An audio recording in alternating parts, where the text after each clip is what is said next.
If you want to launch Google Ads for your e-commerce business, your merchant center will either make or break your profits. Let me explain. A wrong setup can lead to unstable performance and wasted ad spend. To avoid this, I will walk you through how to create a merchant center account the right way, so you avoid costly beginner mistakes and get a real profitable kickstart on Google Ads. And because you are here to take action, let's dive right into my screen.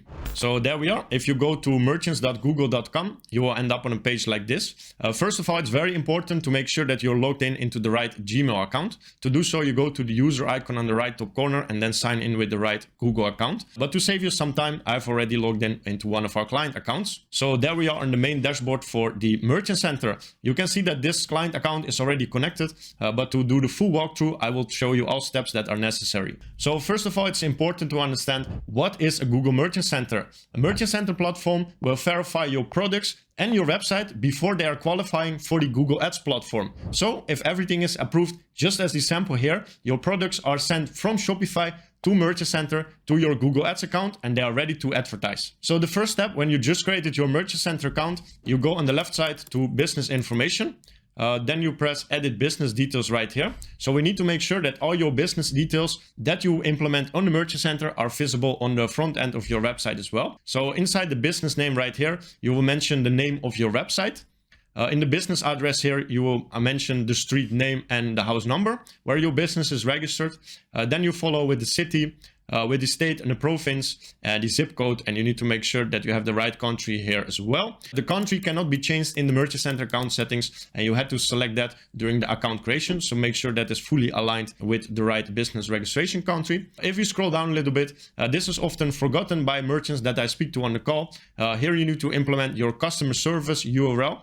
And your email for your customer support, and optional you can implement your phone number right here. I'm a huge fan of contact method just by email. So once you go ahead and press this preferred method, you can select multiple options, but I always do email. Then in the social media profiles, this is also often forgotten. If you mention any social media profiles in the footer of your website address, you need to make sure to appear them here as well. So to do so, you select the right Instagram or profile. For example, Instagram, you add your full URL right here from your profile and then you press save. And if you don't have any social media profiles mentioned in the footer of your website, this is actually not an issue, but then you can leave this blank. So now we go to the second step. We go back inside the business information and you need to make sure that your online store is connected. To do so, it's already connected right here, but for you, you can go to edit here. And then you have several options to do so. The easiest way for you to select the easiest option is actually to send a confirmation email to info@ and then your customer support email. Once you have the code, you will fill it in and your URL will be verified. In this case, we don't need it because we already done the steps for this process. So then I would like to take you to the page where you can invite team members. If you, for example, collaborating with other team members or with an agency, you can go inside the left menu here to access and services.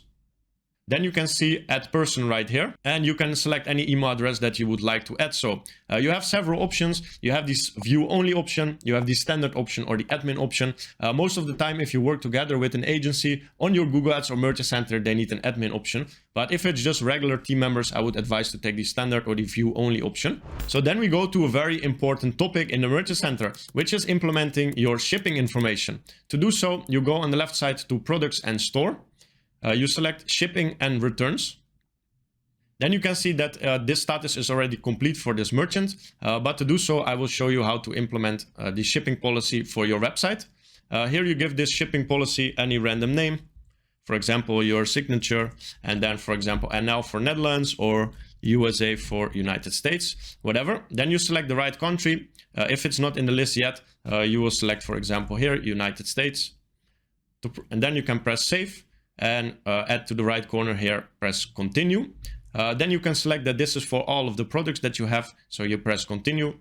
Then I'm a huge fan of enter everything manually right here. So you can make sure that everything is aligned with the front end of your business inside your shopping policy. Because that's what I see often going wrong with merchants that lead to Merchant Center problems. The information, what they implement in the Merchant Center account is not being synchronized with the front end information. So to do so, for example, you select here the order cutoff time from your fulfillment. Let's say your cutoff time is 10 p.m. in the evening. If you sell in the US or whatever, you can select the time zone that you're selling in.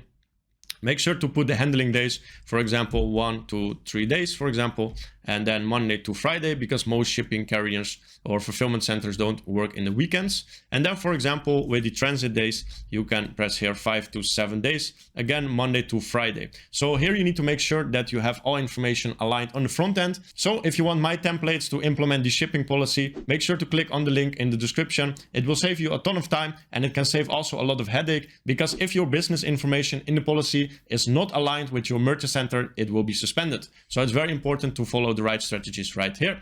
So now you can see that we implemented the order cutoff time, handling days, and the transit days. These ones you need to mention on your website, but this one you can leave for the merchant center. Then you can press continue, and you can implement what kind of shipping rate you actually have for your e-commerce store. So if you sell in the United States, of course you will have currency dollar. Most of the time merchants will have free shipping for customers that they go on the website, and this is also highly advisable, for example, to increase your product price a little bit to gain free shipping, because the information that you implement in your merchant center will be also visible inside the Google shopping ads. So if you search, for example, for green polo, you will see the star icons there from the merchant center. You will see the price, and you see the benefit such as free shipping. So now the next important step is to implement the return information in your Google Merchant Center account. So to do so, we go here to return policies. We see that it's already verified for the Netherlands and Belgium for this merchant center. But if you didn't implement your return policies yet, since we didn't do that together, you can press here add return policy.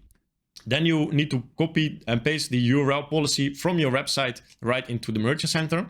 Then you select all countries what this shipping policy is valid for example, in the United States. Then you need to make sure that you select if you accept any returns right here. So in this case, yes, I accept returns for defective and non-defective products, or only defective products, up to your preference and your policy. For example, yes, I accept changes. Here I need to implement any URL, otherwise it doesn't let me through. So let me do that for you. All right. So then we press next. Then you need to make sure that all countries, policies, and things like that are aligned. And then there is only one checkbox left to enter before you can press save.